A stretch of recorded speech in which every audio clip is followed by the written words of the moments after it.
I'm very grateful for all my life experiences, but growing up in foster care was not a great thing. My father was in prison. I think my father's still in prison. Wow. And my mother, I'm not sure. I know we just got separated from her. Did you think the absence of your parents have anything to do with identity? Like, did you struggle with your identity growing up? You know, I was too busy trying to dodge bullets and trying to survive. You know, I'm just saying, we grew up in the ghetto. And, you know. It's not funny, but it's the reality. Yes. You know? Hey, you guys, and welcome to the second episode of the second season of Tuesday Talks with T. And I'm so excited to be doing this. This season is so much better than the first, and I've managed to pull in some amazing guests.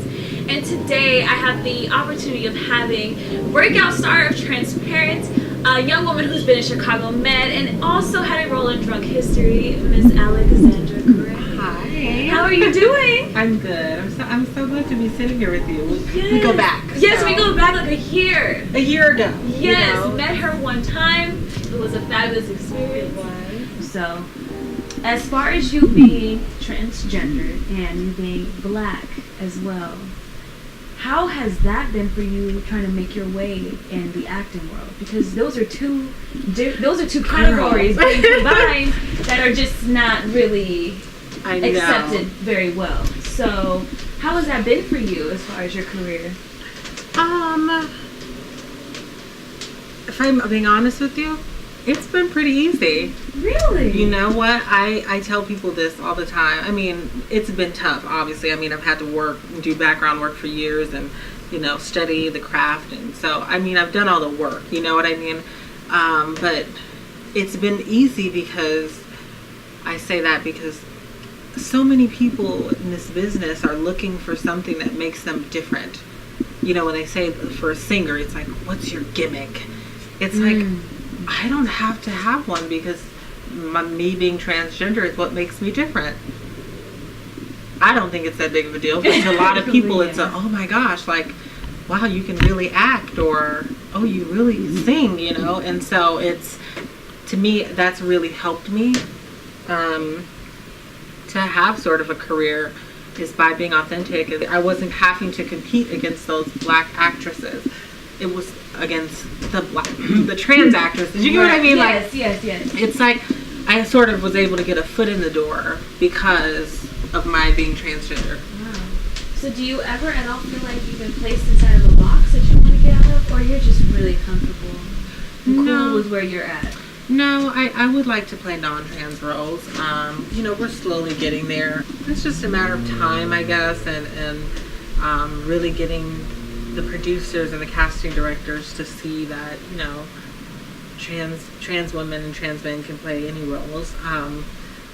But yeah, I definitely don't want to just be boxed in and play, you know, trans roles for the rest of my career, because I think that I can do more. Right. You know. Of course. So I actually wanted to ask you. So the director of Empire, what's his name? Lee Dan. Lee Dan. Yes, there we go. Him casting did he cast the transgender woman as a transgender character on the show, or where did she play an actual woman? I'm not too sure. Well, I know what you're talking about. Yeah. I actually auditioned for that project. You did. But Maya Scott's like a friend of mine. She's so cool and so beautiful and a great actress. And so she plays Cotton, which is a transgender woman on that show. So she's a trans actress, and she's playing a trans role, which is, I think, what, you know, we've sort of been fighting with Hollywood about allowing us to play our own stories. So how did that make you feel to see her, or see that role, period, be created in a hit TV show? Like, do you feel like it's really going to catapult, like, people of your community in a positive direction? Like, it's going to help inspire young people who are transgender, who feel like they are, you know, they don't fit what they've been born with. Do you feel like it's going to help alter that whole perspective? You know, I think I knew early on how important it was, which is why I think everyone wanted to be a part of it, because it's a very big role, and it's a very big very big platform and a very big responsibility to tell that story authentically, and I think she does it beautifully. And so, yeah, I think that it's definitely opening hearts and minds, especially for her to be a trans woman of color. You know, so much we don't talk about the Black experience, you know what I mean? And so that's why I think I was so grateful to be on Transparent, because as, you know, being introduced as an African-American trans woman and her story and what that might be like, you know, to those viewers, I think is so important, because I think sometimes we don't talk about the experience of the African-American trans woman, which is a very different experience. Yes. So, I mean, how did it feel for you to get that call to know that you booked a role on That was the first one. That was my first professional gig, and really, and so I don't think I had been so used to hearing no, that when she called, she was telling me I got it, and I was just like, oh, okay. And she's like, oh, are you excited? I was like, wait, did I get it?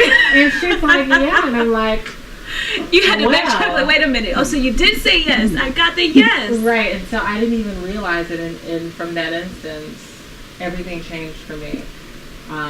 And I'll also just to piggyback, when I met with Lee Daniels, whom I just had a few auditions, and it was the best blessing for me to just even get in that room with him, because he made me realize my own potential.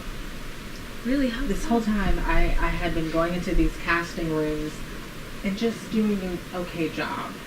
And from that, he told me, he said, oh, I'm amazing. I knew I didn't get the role. You know what I mean? I knew I didn't get it. Mm-hmm. Like, when he had said to me, he said something to me. Mm-hmm. And so I knew that, okay, I didn't get this. But what I gained from being in that room, you know what I mean, was just something that I think changed my whole perception and my whole career, because after that, I booked every single thing I went out for. Yes. You know, it was such a blessing last year. So, yeah, he made me realize my own potential, girl. Yes. Well, give it for Lee Daniels. Yeah, look at you, inspiring people. Yes. Yeah. So, you also had a role on Chicago Med. I did. Yes. So, what was that role? Well, I played Denise Lockwood, the sister of Maggie Lockwood. She's a head charge nurse. And yeah, I played her sister. I come into town and I spill all these family secrets, and I reveal that I'm transgender, because I ended up finding out I have prostate cancer. Wow. And so yeah, so what a role. Yeah, so we're sort of seeing how I guess that's gonna play out. I mean, I'm her sister. She's one of the series regulars, so we'll see if I'm going to return for that. You will. We will. We'll speak that. We'll speak that. You will. But if it's meant to be, I always say that with any project that's recurring or something. I say, you know, if it's meant for me to be back or something, I'll be back. And if it's not, there's a reason for it, and I will accept that. Yes. So what do you plan to do over the course of your career? I plan on just winning a few Grammys, winning a few Emmys, and, you know, just opening up hearts and minds and really telling these trans people that you are loved and that you can do it. You can do whatever you want to do. Look at me. I saw a quote somewhere that said, I want to inspire people. I want someone to be able to look at me and say, because of you, I didn't give up. You don't even have to tell me. Just if I can know that in my heart, that I'm doing that for somebody, then that is all I need. You have to find your purpose in this life.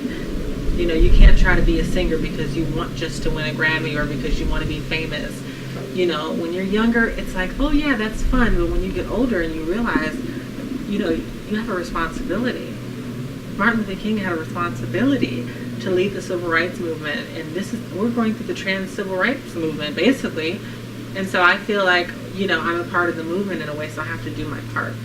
Doesn't mean I have to be an activist, doesn't mean that I have to go preaching, but it does mean that I have to be who I am and I have to represent, you know. So find your purpose and do it. Yes. Now you have a song prepared for us. Do I? I thought we could. I told you that you could. Do we have a song prepared? Well, we're gonna do something. You're gonna sing for me before we leave today. We'll try something. Okay, for sure. Okay. Also, thank you so much Of course, for thank coming by. you. You are such a beautiful person. Of course, hands. Yes, you're a very beautiful person. This is our Oprah moment. Sister, baby, I love you. I love you too. Thank you so much for allowing me to relay a message to anyone that's viewing, because that's what Tuesday Talking Tea is all about. It's all about who I bring on and possibly touching another life that's possibly viewing through the guests that I have. Nice. So you are going to touch lives, you're going to change lives, and you are going to make so much headway in this industry. I know it. I know it. And you are too. Oh, thank you so much. Thank you so much. I appreciate it. But can you drop all your social media links? Sure. For anyone that's viewing. You can follow me on Instagram at Alexandra Gray Official. That's Gray with an E. Twitter is one Alexandra Gray. That's Gray with an E again. Yeah, I think that's all I do. Snapchat Model 1, you know, but follow me on Instagram, you know, I'll follow you back. Yes. And if you guys would like to keep up with me, you can follow me on Instagram and Twitter at _TheTaylorT. We also have a Daily Tea, which is my online magazine. You can find it at www.thedailyteaonline.com. And subscribe, like, comment on this video, and please share. We are growing the channel, and we have so many beautiful things in store. So I need those subscriptions, y'all. Please, por favor. Thank you, and peace.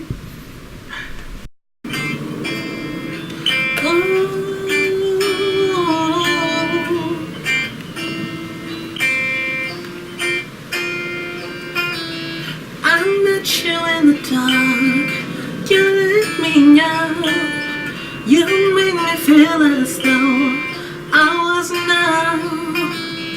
We danced the night away, we drank too much. I held your head back when you were thrown out. Then you smiled over your shoulder.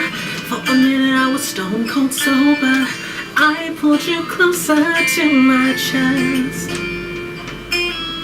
and you asked me to stay over, but I said I already told ya. I think that you should get some rest.